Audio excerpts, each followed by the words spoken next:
A lot of the issues that have been raised here and in places like Baltimore and Ferguson and New York goes beyond policing.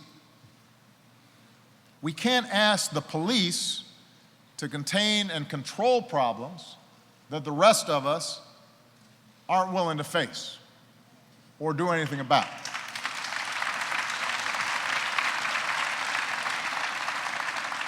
If we as a society don't do more to expand opportunity to everybody who's willing to work for it, then we'll end up seeing conflicts between law enforcement and residents.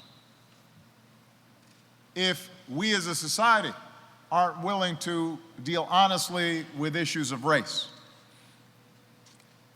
then we can't just expect police departments to solve these problems.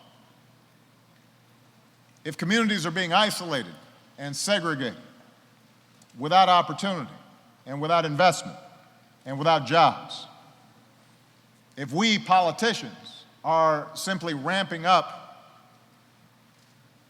long sentences for nonviolent drug crimes that end up devastating communities, we can't then ask the police to be the ones to solve the problem when there are no able-bodied men in the community, or kids are growing up without intact households.